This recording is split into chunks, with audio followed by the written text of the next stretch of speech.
നമസ്തേ. തകർക്കപ്പെട്ട ക്ഷേത്രങ്ങൾ പരമ്പരയിലെ പുതിയ അധ്യായത്തിലേക്ക് എല്ലാവർക്കും സ്വാഗതം. ഇന്ന് ഞാൻ നിൽക്കുന്നത് ഒരു കടപ്പുറത്താണ്. ഈ കടപ്പുറത്തിൻ്റെ പേര് തേവർ കടപ്പുറം എന്നാണ്. ദേവരി കടപ്പുറം, ദേവൻ്റെ കടപ്പുറം. അപ്പോൾ ഇതിന് സമീപത്ത് ഒരു ദേവക്ഷേത്രമുണ്ട്, ഒരു ദേവാലയമുണ്ട്. കാളാട് വാമനമൂർത്തി ക്ഷേത്രം. ഇവിടെ നിന്നും ഏതാനും മീറ്റർ കിഴക്ക് ഭാഗത്താണ് ആ ക്ഷേത്രമുള്ളത്. മലപ്പുറം ജില്ലയിൽ നിറമരുതൂർ പഞ്ചായത്തിലാണ് തേവർ കടപ്പുറം സ്ഥിതി ചെയ്യുന്നത്. ഇതിൽ നിന്നും ഏതാനും മീറ്റർ അപ്പുറം നമുക്ക് കാണാൻ സാധിക്കുക ടിപ്പുവിൻ്റെ പീരങ്കിപ്പട കൊണ്ടുപോയിരുന്ന ടിപ്പു സുൽത്താൻ റോഡാണ്. ആ ടിപ്പു സുൽത്താൻ റോഡ് കഴിഞ്ഞ ഉടനെ നമുക്ക് കാണാൻ സാധിക്കുക കനോലി കനാലാണ്. കനോലി കനാൽ കഴിഞ്ഞ ഉടനെയാണ് നമുക്ക് കാണാൻ സാധിക്കുന്ന ഒരു ക്ഷേത്രം, പരദേശികളുടെ പടയോട്ടക്കാലത്ത് തകർക്കപ്പെട്ട കാളാട് വാമനമൂർത്തി ക്ഷേത്രം.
കാളാട് വാമനമൂർത്തി ക്ഷേത്രത്തിൻ്റെ ശ്രീകോവിലാണിത്.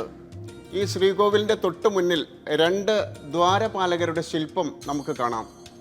ഈ ക്ഷേത്രത്തിന് നേരെ അതിശക്തമായ ഒരു അക്രമം ഉണ്ടായിരുന്നു. ആ അക്രമത്തിന് പിന്നിൽ ടിപ്പു സുൽത്താൻ്റെ സൈന്യമാണ്, പരദേശികളുടെ പടയോട്ടക്കാലത്താണ് ഈ ക്ഷേത്രം തകർത്തത് എന്നതിൻ്റെ ഒന്നാമത്തെ തെളിവ് നമ്മുടെ കൺമുന്നിൽ നിൽക്കുന്നു ഈ ദ്വാരപാലകൻ്റെ ശില്പം. ഇത് പൂർണ്ണമായ ഒരു അതിമനോഹരമായ ഒരു ശില്പമായിരുന്നു. ഇത് തകർക്കപ്പെടുന്നത് വരെ നോക്കൂ, ഈ ദ്വാരപാലകരുടെ കാല് ഇത് അവിടെ വെട്ടിയിരിക്കുന്നു. ഇവിടുന്ന് അങ്ങോട്ട് വെട്ടി മാറ്റിയിരിക്കും. വെട്ടുക എന്ന് പറഞ്ഞാൽ ഹാമറിംഗ് ആണ്. ഹാമർ കൊണ്ട് അടിച്ച് ഉടച്ച നിലയിലാണ് ഈ ദ്വാരപാലകൻ്റെ ശില്പം. അതുപോലെ തന്നെ നെഞ്ചിൻ്റെ ഭാഗം ഇതുപോലെ തകർത്തിരിക്കുന്നു. നോക്കൂ, മുഖം പൂർണ്ണമായും ചെത്തിയ രീതിയിലാണ്. ഹാമറിങ്ങോടുകൂടി കൊത്തിയെടുത്ത് ഹാമറിങ്ങോടുകൂടി അതിൻ്റെ മുഖം തകർത്തിരിക്കുന്നു. തൊട്ടപ്പുറത്തെ ആ കയ്യും തകർത്തിരിക്കുന്നു.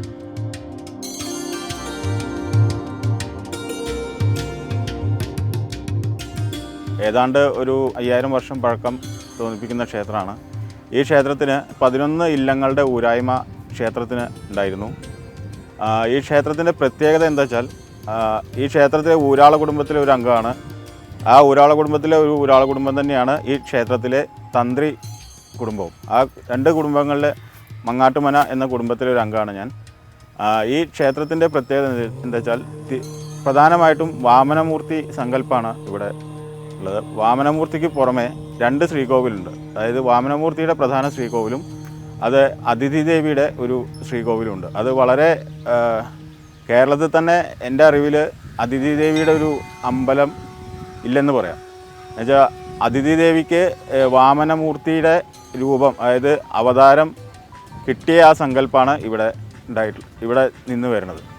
ഇവിടെ പ്രതിഷ്ഠ കഴിച്ചു എന്ന് ആദ്യത്തെ പ്രതിഷ്ഠ നടത്തിയത് ത്രേതായുഗത്തിൽ ബലരാമൻ ഈ മഹാഭാരത യുദ്ധം കഴിഞ്ഞിട്ട് ക്ഷേത്ര പ്രതിഷ്ഠ നടത്തി ഇവിടുന്ന് കടലിലേക്ക് പോയി എന്നാണ് ഐതിഹ്യം.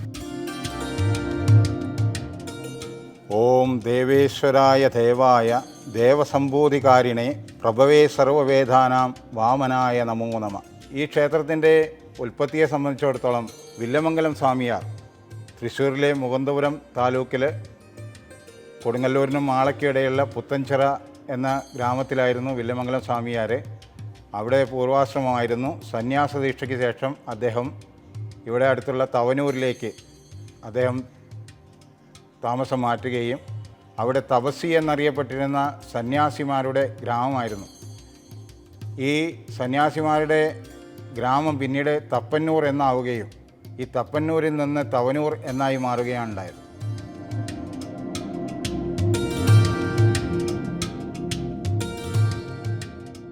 കേരളത്തിൽ തന്നെ അത്യപൂർവം വാമനമൂർത്തി ക്ഷേത്രങ്ങളൊന്നാണ് ഈ ക്ഷേത്രം.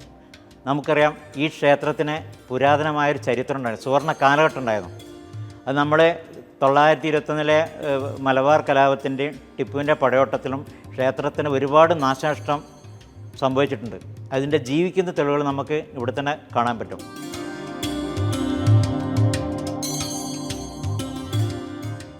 ഈ ക്ഷേത്രത്തിൻ്റെ സോപാനമോ മറ്റോ തകർന്നതായി നമുക്കിവിടെ കാണുന്നില്ല. പക്ഷേ ഈ ദ്വാരപാലകരുടെ കൈ തകർത്തിരിക്കുന്നു. ഇവിടെയാണ് ഏറെ ഒരു കൗതുകം. ടിപ്പുവിൻ്റെ സൈന്യത്തിൻ്റെ ഒരു ഭയമാണ്. ആ ഭയം നികത്തലാണ് ഈ അക്രമം. ടിപ്പു ഒരു ജ്യോതിഷത്തിൽ നല്ലതുപോലെ വിശ്വസിക്കുന്നയാളാണ്. അതുപോലെ തന്നെ ടിപ്പു ഒരു വിശ്വാസിയാണ്. യഥാർത്ഥത്തിൽ വൊഡയാർ രാജവംശത്തിൻ്റെ അട്ടിമറിച്ചുകൊണ്ട് രാജഭരണം പിടിച്ചടക്കിയ ഒരു പാരമ്പര്യമാണ് ടിപ്പുവിനുള്ളത്. അതുകൊണ്ട് തന്നെ ക്ഷേത്രം എന്താണെന്നും ക്ഷേത്രത്തിൻ്റെ ആരാധന രീതി എന്താണെന്നൊക്കെ വളരെ കൃത്യമായിട്ട് ടിപ്പുവിനറിയാം. അതിൽ ചെറിയ ഒരു വിശ്വാസം കൂടെ അദ്ദേഹം ടിപ്പുവിൻ്റെ മനസ്സിൽ കടന്നുകൂടി. അതെന്താണ്? ഒരു ക്ഷേത്രത്തിൻ്റെ കാവൽക്കാരൻ എന്ന് പറയുന്നത് അവിടുത്തെ ദ്വാരപാലകന്മാരാണ്. അവരുടെ കയ്യിൽ ആയുധമുണ്ട്. അപ്പോൾ ഇത് കയറിക്കഴിഞ്ഞാൽ അവർ ആക്രമിക്കും എന്ന് ഉദ്ദേശിച്ചത് ആ ശക്തി നേരെ വിപരീതമായി തനിക്ക് അല്ലെങ്കിൽ തൻ്റെ സൈന്യത്തിന് പ്രവർത്തിക്കും എന്നൊരു വിശ്വാസം ടിപ്പുവിൻ്റെ സൈന്യത്തിനും ഉണ്ടായിരുന്നു. അപ്പോൾ ആദ്യം എന്ത് ചെയ്യണം? ഒരു ഒരു വലിയ കൊള്ളയുടെ ഒരു കേസെടുത്ത് പരിശോധിക്കുക. ആദ്യം അവിടെ നിന്നുള്ള പാറാവുകാരനെ ആക്രമിച്ചിട്ടായിരിക്കും ആ കൊള്ളയടിക്കുക. അതുപോലെ സമാനമായ ഒരു മാനസികാവസ്ഥയാണ് ടിപ്പുവിൻ്റെ സൈന്യത്തിനും ഉണ്ടായിരുന്നത്. അപ്പോൾ ഒരു ക്ഷേത്രത്തിൻ്റെ കാവൽക്കാരനായിട്ടുള്ള അവർ വിശ്വസിക്കുന്ന ഈ ദ്വാരപാലകൻ്റെ കൈകൾ അങ്ങോട്ട് വെട്ടിമാറ്റിയാൽ പിന്നെ തിരിച്ചൊന്നും ചെയ്യില്ലല്ലോ. ഇങ്ങനെ നിരവധി ക്ഷേത്രങ്ങൾ ദ്വാരപാലകരുടെ കൈകൾ വെട്ടിമാറ്റിയിട്ടുള്ള, കൈകാലുകൾ വെട്ടിമാറ്റിയിട്ടുള്ള, മുഖം വികൃതമാക്കിയിട്ടുള്ള ദ്വാരപാലകരുടെ ശില്പങ്ങളുള്ള നിരവധി ക്ഷേത്രങ്ങൾ ഇന്നുമുണ്ട്. ഇതൊക്കെ ടിപ്പുവിൻ്റെ സൈന്യം ആക്രമിച്ച് തകർത്തതാണ്. അതിൻ്റെ ഒന്നാമത്തെ തെളിവാണ് ആ വിശ്വാസത്തിൽ അധിഷ്ഠിതമായ ഈ അക്രമം.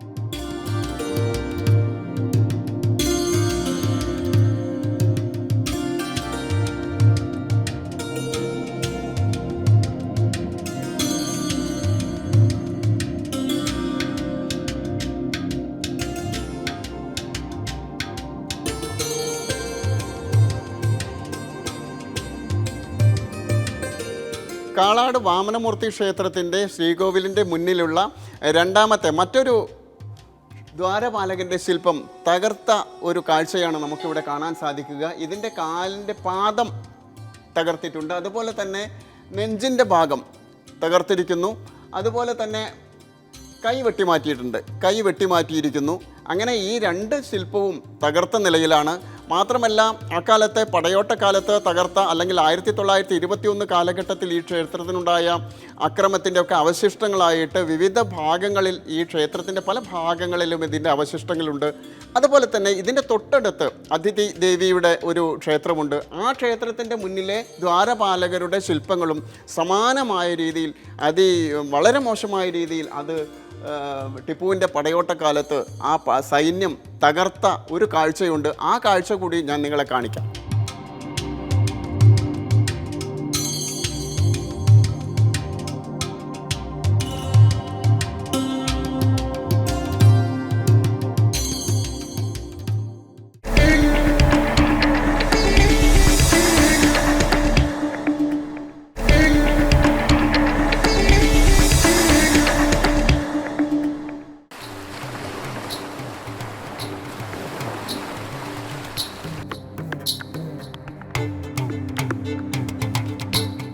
ഈ ക്ഷേത്രത്തിൻ്റെ ഉള്ളിലും അതുപോലെ തന്നെ ക്ഷേത്രത്തിൻ്റെ പുറത്തും ചിതറിക്കിടക്കുന്ന ക്ഷേത്രാവശിഷ്ടങ്ങൾ, പഴയകാലത്ത് തകർക്കപ്പെട്ട ആ ക്ഷേത്രാവശിഷ്ടങ്ങളുണ്ട്. ആ ക്ഷേത്രാവശിഷ്ടങ്ങളെല്ലാം നമുക്ക് ഈ അധ്യായത്തിൽ കാണാം. നമുക്ക് ആ കാഴ്ചകളിലേക്ക് കടന്നു ചെല്ലാം.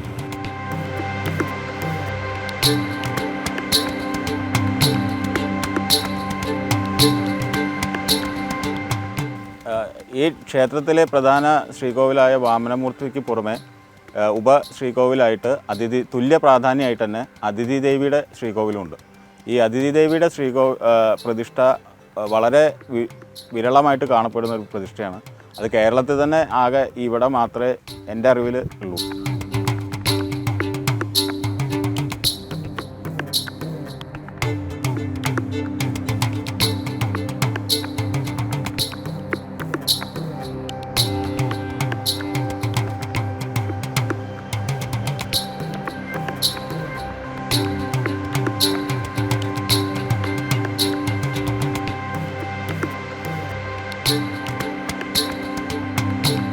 കാളാട് വാമനമൂർത്തി ക്ഷേത്രത്തിന് തുല്യ പ്രാധാന്യത്തോടു കൂടിയുള്ള ആ ക്ഷേത്രത്തിൻ്റെ കാളാട് വാമനമൂർത്തി ക്ഷേത്രത്തിൻ്റെ ശ്രീകോവിലിൻ്റെ തൊട്ടടുത്ത് ഉള്ള അതിഥി ദേവിയുടെ ശ്രീകോവിലാണിത്. ഈ ശ്രീകോവിലിൻ്റെ മുന്നിലും 2 ദ്വാരപാലകരുടെ ശില്പമുണ്ട്. ഈ 2 ദ്വാരപാലകരുടെ ശില്പവും തകർക്കപ്പെട്ട നിലയിലാണ്. നമ്മൾ നേരത്തെ കണ്ടു വാമനമൂർത്തി ക്ഷേത്രത്തിൻ്റെ മുന്നിലുള്ള 2 ദ്വാരപാലകർ വലിയ ദ്വാരപാലകരാണ്. അതിനേക്കാൾ ഉയരം കുറഞ്ഞ ചെറിയ 2 ദ്വാരപാലകരുടെ ശില്പമാണ് ഇവിടെ ഉള്ളത്. ഇതിൻ്റെ കാലുകൾ ഇവിടെ ഇതിൻ്റെ കാലുകൾ തകർത്തിരിക്കുന്നു. അതുപോലെ തന്നെ ഇതിൻ്റെ അരഭാഗം ഹാമറിങ് നടത്തി തകർത്തിരിക്കുന്നു. അതുപോലെ തന്നെ ഈ നെറ്റിയുടെ ഭാഗം അടിച്ചു തകർത്തിരിക്കുന്നു. സമാനമായ ഒരു രീതിയിൽ തന്നെയാണ് ഇതിന് തൊട്ടുപിറകിലുള്ള 2ാമത്തെ ദ്വാരപാലകൻ്റെ ശില്പവും ഇതേ രീതിയിൽ തകർത്ത നിലയിലാണ് നമുക്കിവിടെ കാണാൻ സാധിക്കുക. മാത്രമല്ല അന്നത്തെ തകർക്കപ്പെടലിൻ്റെ മറ്റൊരു അവശിഷ്ടം കൂടെ ഞാൻ നിങ്ങളെ കാണിക്കാം.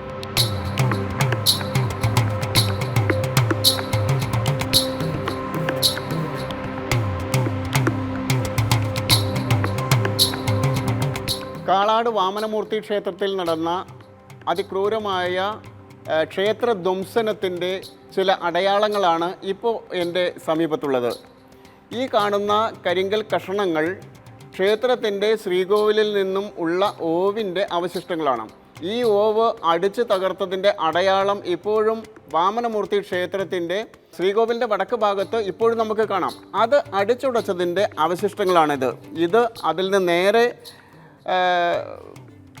തുടർച്ചയായിട്ടുള്ള ഒരു ഭാഗമാണ്. അതിൻ്റെ മറ്റു ഭാഗങ്ങളാണ് നമ്മൾ ഈ കാണുന്നത്.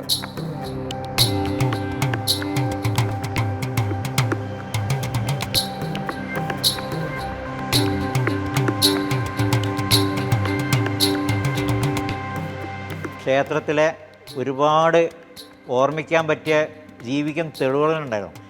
അത് ഈ മലബാർ കലാപത്തിനും ടിപ്പുവിൻ്റെ പലയിടത്തും നാശോന്മുഖമായി. അതിൻ്റെ ജീവിക്കുന്ന തെളിവുകൾ പടിഞ്ഞാറ് ഭാഗത്തെ ക്ഷേത്രച്ചിറ, ഈ പ്രദേശത്ത് തന്നെ കാണാൻ പറ്റാത്ത അത്ര വിപുലമായ ചിറയാണ്. അത് നശിച്ചു കിടക്കുകയാണ്. അതുപോലെ ക്ഷേത്രം ഈ കാണുന്ന രീതിയിൽ തന്നെ ആയത് നമ്മൾക്ക് ചെറിയ രീതിയിൽ തന്നെ അതിൻ്റെ പുനരുദ്ധാരണം നടന്നതിൻ്റെ തെളിവായിട്ടാണ്.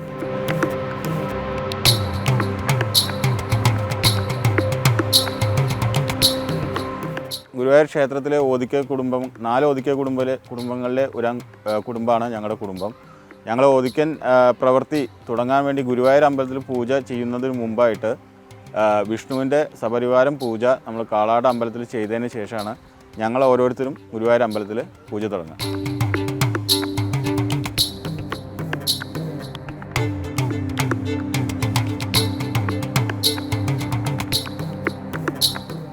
ആയിരത്തി 1980-81 കാലഘട്ടത്തിലാണ് ഈ ക്ഷേത്രത്തിലെ പുനരുദ്ധാരണ പ്രവർത്തനം നടത്തിയിട്ടുള്ളത്. അതായത് ആദ്യത്തെ കലശം നടത്തിയത് 80-81 കാലഘട്ടത്തിലാണ്.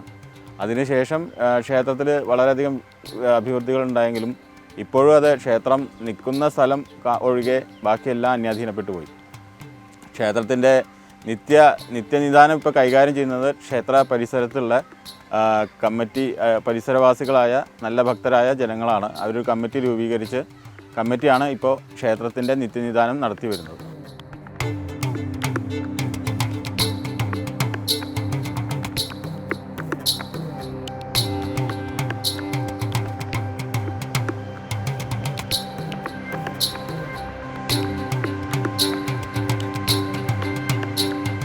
ക്ഷേത്ര ആചാരങ്ങൾ ഇവിടെ ഉപദേവന്മാരായിട്ട് ഗണപതി, ഈ ക്ഷേത്ര ശ്രീകോവിലിനോട് ചേർന്ന് തന്നെ ഗണപതി ഉണ്ട്. ഒരു ഗരുഡൻ്റെ ഒരു പ്രതിഷ്ഠ ഉണ്ട് ഉപദേവനായിട്ട്.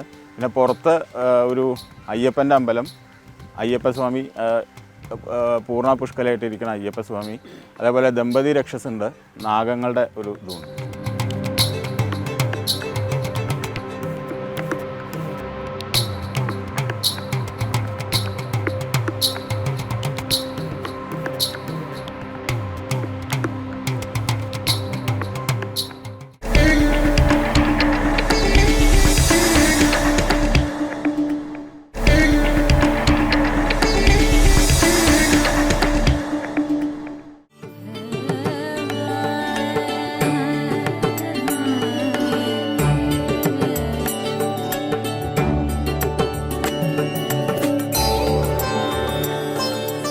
കാളാട് വാമനമൂർത്തി ക്ഷേത്രത്തിലെ തകർക്കപ്പെട്ട ക്ഷേത്രത്തിൻ്റെ അവശിഷ്ടമാണ് ഈ ക്ഷേത്രത്തിൻ്റെ മുൻവശത്ത് നമുക്ക് കാണാൻ സാധിക്കുക. ഇത് ആനപ്പള്ളം മതിലോട് കൂടിയ ഒരു ക്ഷേത്രമായിരുന്നു. ആ ആനപ്പള്ളം മതിലൊക്കെ തകർത്തു പോയിരിക്കുന്നു. ആ തകർത്ത ആനപ്പള്ളം മതിലിൻ്റെ തൊട്ട് പടിഞ്ഞാറ് ഭാഗത്ത്, ക്ഷേത്രത്തിൻ്റെ പടിഞ്ഞാറ് ഭാഗത്താണ് ഇവിടെ ഇതെല്ലാം കാണാൻ കഴിഞ്ഞിട്ടുള്ളത്. ഇതിൻ്റെ അപ്പുറത്ത് ധാരാളം ഇതുപോലുള്ള ശില്പചാരുതയുള്ള നിരവധി ക്ഷേത്രാവശിഷ്ടങ്ങൾ നമുക്ക് ഇനിയും കാണാൻ സാധിക്കും.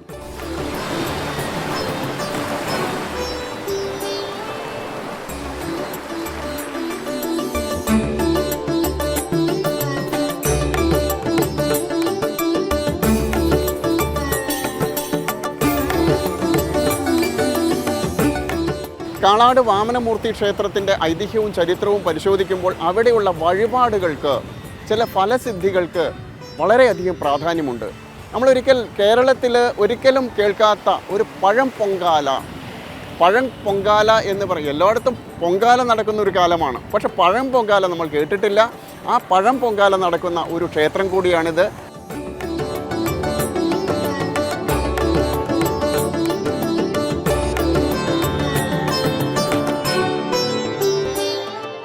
ഈ ക്ഷേത്രത്തിലെ പ്രധാനപ്പെട്ട വഴിപാട് എന്ന് പറഞ്ഞാൽ 1000 പഴ നിവേദ്യമാണ്.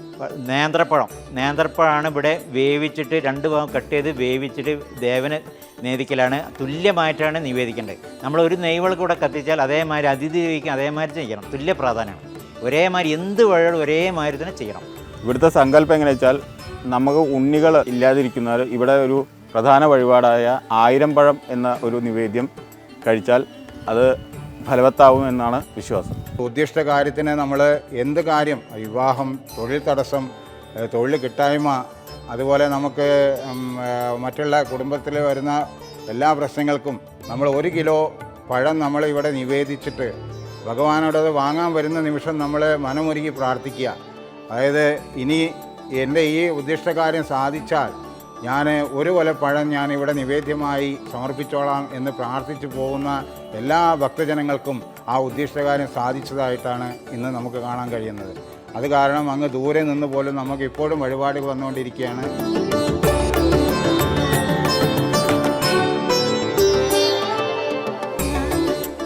നമുക്കറിയാം, ഈ ക്ഷേത്രത്തിൻ്റെ നിർമ്മിതി തന്നെ ഗജപൃഷ്ഠാകൃതിയിലാണ്. അതായത് വട്ടത്തിലെ ശ്രീകോവിൽ. അത് വളരെ ചുരുക്കം സ്ഥലങ്ങളിൽ കാണാൻ പറ്റും. ഈ ക്ഷേത്രം എന്ന് പറഞ്ഞാൽ തുല്യ പ്രാധാന്യമാണ്. അതായത് വാമനമൂർത്തി വിഷ്ണുവിനും അതിഥി ദേവിക്കും ശ്രീകോവിൽ തുല്യ പ്രാധാന്യം ഉണ്ടാക്കുന്നത്. പ്രദക്ഷിണം തന്നെ മുറിച്ച് പ്രദക്ഷിണം വയ്ക്കാൻ പാടില്ല, ചുറ്റിയിട്ടാണ് പ്രദക്ഷിണം വയ്ക്കേണ്ടത്.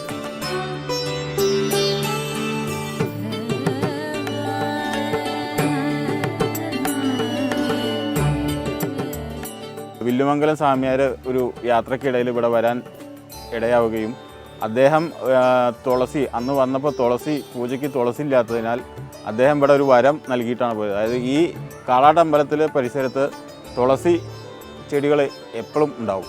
തുളസിപ്പൂവ് എവിടെ നോക്കിയാലും ഏത് ഭാഗത്തായാലും ഉണ്ടാവും. അത് അദ്ദേഹത്തിൻ്റെ ഒരു അനുഗ്രഹമായിട്ടാണ് പറഞ്ഞു കേട്ടിട്ടുള്ളത്.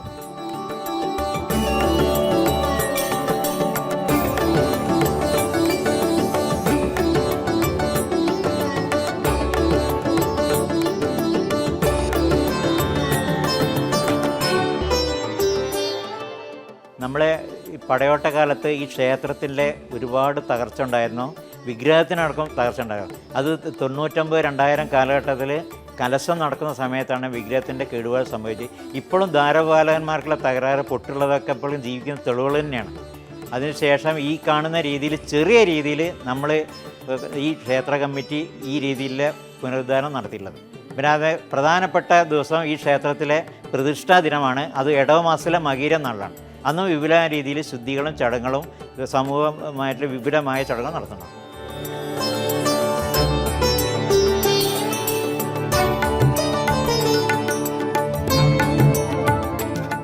പല കാലത്തായിട്ട് ക്ഷേത്രത്തിന് വന്ന കോട്ടങ്ങൾ, ലോപങ്ങൾ, ക്ഷേത്രദേവൻ്റെ വിഗ്രഹത്തിന് വന്ന ലോപങ്ങൾ അതൊക്കെ മാറ്റി ഇപ്പോൾ രണ്ടാമത് പുനഃപ്രതിഷ്ഠ നടത്തി. ഇവിടെ തുലാമാസത്തിലെ തിരുവോണത്തിനാണ് വിശേഷാൽ എന്നാണ് പ്രതിഷ്ഠാദിനമായിട്ട് കണക്കാക്കി വരുന്നത്.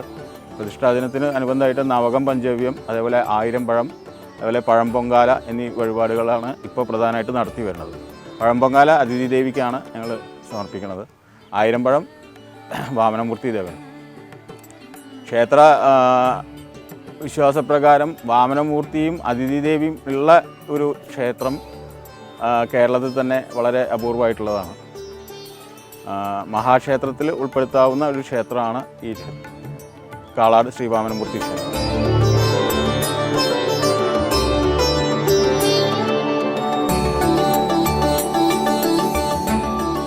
നമുക്കറിയാം, ഈ ക്ഷേത്രത്തിൻ്റെ തൊട്ടടുത്ത് ഒരു ബീച്ചുണ്ട്, കടപ്പുറമുണ്ട്. അതിൻ്റെ പേര് തന്നെ തേവർ കടപ്പുറം എന്നാണ്.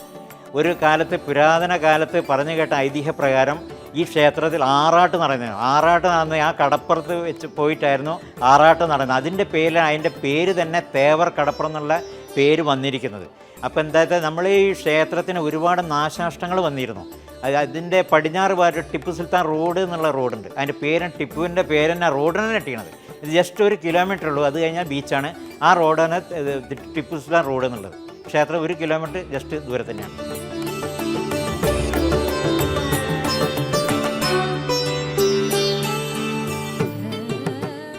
ടിപ്പുവിൻ്റെ പടയോട്ടം ഇതിലൂടെ കടന്നു പോയിട്ടുണ്ടെങ്കിലും ക്ഷേത്രത്തിന് അന്നത്തെ കണക്ക് പ്രകാരം ധാരാളം സ്വർണ്ണങ്ങളും ഇതൊക്കെ ഉണ്ട്. അതൊക്കെ അപഹരിച്ചിട്ടുണ്ടെന്നാണ് എൻ്റെ കേട്ടറിവ്. പക്ഷേ നമുക്കത് വ്യക്തമാക്കിയിട്ട് എത്ര പോയി എത്ര കിട്ടി എന്നുള്ളതൊന്നും നമുക്കൊരു രേഖയൊന്നും അറിയില്ല. രേഖകൾ പ്രകാരം ധാരാളം ഭൂസ്വത്തുക്കൾ ഉണ്ടായിരുന്ന ഒരു ക്ഷേത്രമാണ്. അതായത് തിരുവങ്ങാടി, ഇവൻ കോഴിക്കോട് ജില്ലയിൽ വരെ സ്വത്തുക്കൾ ഇപ്പോഴും കിടക്കുന്നുണ്ടെന്നാണ് പറഞ്ഞ അറിവ്. പക്ഷെ അതിനൊന്നും ആധികാരികമായിട്ടുള്ള രേഖകൾ ഞങ്ങളുടെ ഇല്ലത്തോ ഒരു ഇല്ലത്തും കാണാനില്ല. എന്നാൽ ഇപ്പോഴും ലാൻഡ് ട്രിബ്യൂണലിൽ നിന്നും അതേപോലെ മറ്റ് അനുബന്ധ സ്ഥാപനങ്ങളിൽ നിന്നും നോട്ടീസ് വരാറുണ്ട്. പല കേസുകളിലും ലാൻഡ് ട്രിബ്യൂണൽ, ദേവസ്വം ലാൻഡ് ട്രിബ്യൂണലിൽ നോട്ടീസ് ഇപ്പോഴും വന്നുകൊണ്ടിരിക്കുന്നുണ്ട്.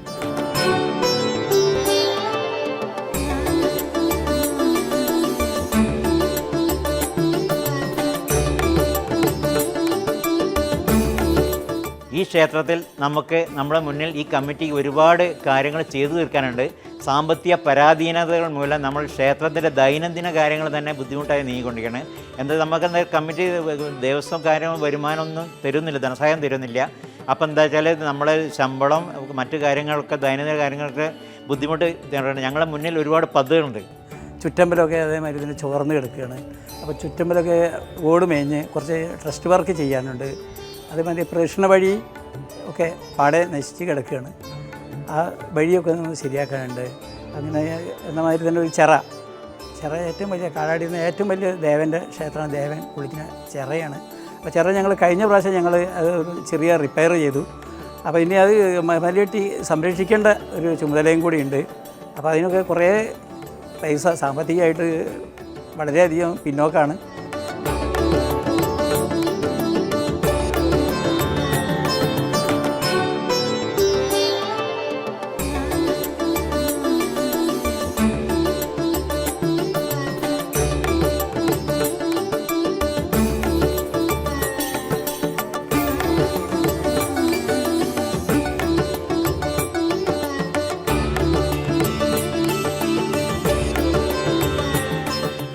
കാളാട് വാമനമൂർത്തി ക്ഷേത്രത്തിൻ്റെ ചരിത്രവും ഐതിഹ്യവും അതോടൊപ്പം തന്നെ നിലവിലെ കാഴ്ചകളും വർത്തമാനകാലത്തെ കാഴ്ചകളുമൊക്കെ നമ്മൾ കണ്ടു.